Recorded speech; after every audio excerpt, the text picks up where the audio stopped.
नमस्कार प्यारे बच्चों, आशा करता हूँ आप सब अच्छे होंगे। तो चलिए शुरू करते हैं। तो आज हमारी इंग्लिश की वर्कशीट है और वर्कशीट नंबर है 139। चलिए देखते हैं आज की वर्कशीट में हमें क्या करना है। Do you know today is Kisan दिवस।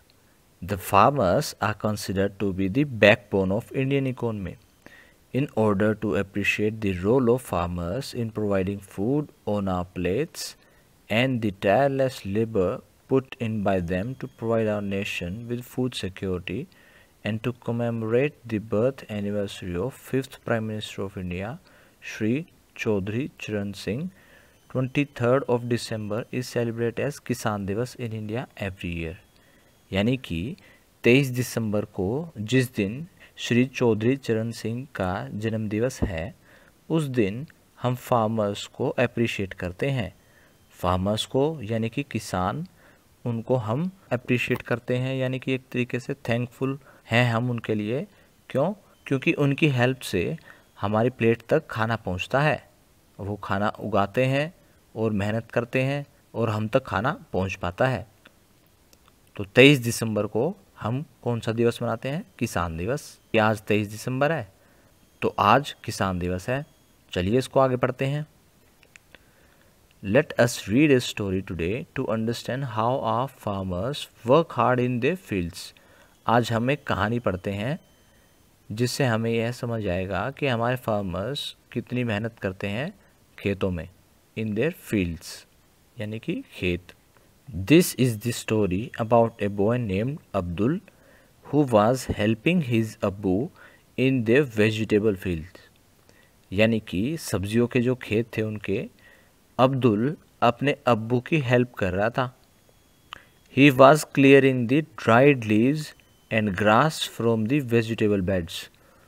तो जहाँ पर उन्होंने सब्जियाँ उगा रखी थी, वहाँ पर जो सूखी पत्तियाँ पड़ी थी और घास फूस जमा हो गया था, वो उनको साफ कर रहा था। But it was not easy to pull out even the small grass.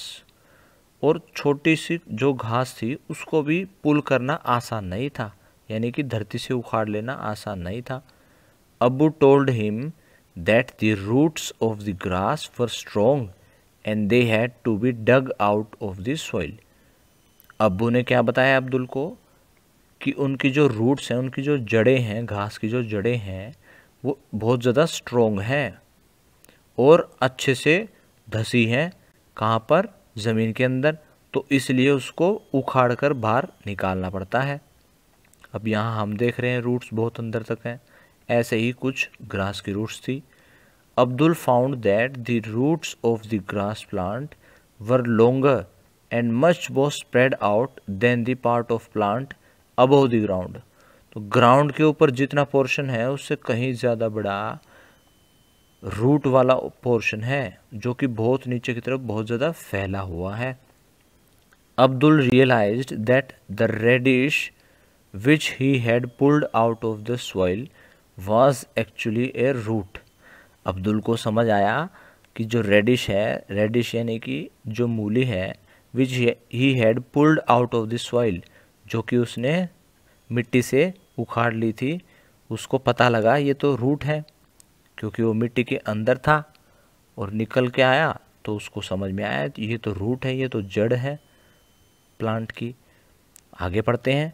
Do you know that the trees have roots that help them remain firm and strong even during high winds. तो जो roots हैं, पेड़ों की जो roots हैं, वो क्या help करती हैं? जड़ें उनको खड़े रखने में हेल्प करती हैं, पौधों को, पेड़ों को खड़े रखने में हेल्प करती है। कब? जब आसपास बहुत तेज़ हवाएं चल रही हों, उसमें भी वो आसानी से खड़े रह जाते हैं रूट्स की मदद से। अगर रूट्स स्ट्रॉन्ग नहीं होंगी तो पेड़ गिर भी सकता है। Roots are part of the plant that grow under the ground and go deeper into the soil in search of water and minerals for a plant. तो जो रूट्स हैं एक प्लांट की, ज़मीन में बहुत नीचे तक जाती हैं, go deeper in the soil for water और मिनरल, और वहाँ से वाटर और मिनरल जो प्लांट को चाहिए होता है वो जो रूट्स हैं वो एब्जॉर्ब करती हैं सॉइल से, यानी कि खींचती हैं प्लांट के लिए।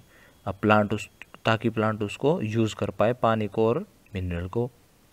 चलिए आगे क्वेश्चंस देखते हैं। फर्स्ट क्वेश्चन देखते हैं, identify and write down the names of any 5 roots that we eat. A picture box is given below for your help. तो 5 जैसे वेजिटेबल्स खाते हैं हम, तो 5 रूट्स के नाम लिखने हैं जो हम खाते हैं।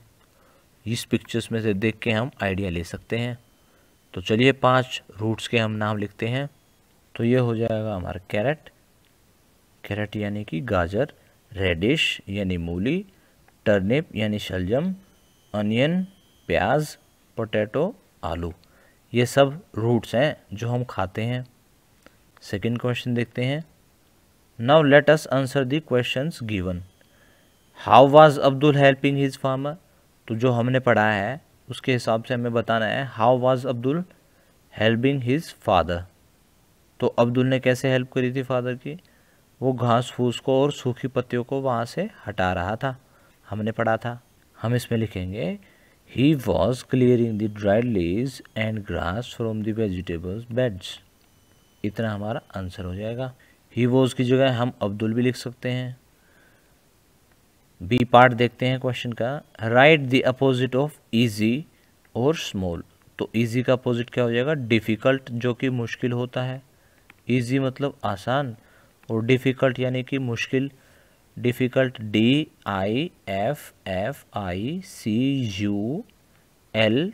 डिफ़िकल्ट। और स्मॉल का हो जाएगा हमारा लार्ज, LARGE। इजी का मतलब आसान, डिफ़िकल्ट का मतलब मुश्किल। जैसे हमने यहाँ पे देखा बहुत मुश्किल था ग्रास को भी उखाड़ना। स्मॉल और लार्ज, लार्ज रूट्स थी, स्मॉल पार्ट था सॉइल से ऊपर। तो स्मॉल का अपोजिट है, अपोजिट का मतलब उल्टा मीनिंग। आज की क्लास यहीं ख़त्म होती है। अगर आपके कुछ डाउट्स अभी भी बाकी हैं तो आप कमेंट सेक्शन में पूछ सकते हैं। कल फिर मिलेंगे, कुछ नया सीखेंगे। तब तक के लिए धन्यवाद। जय हिंद।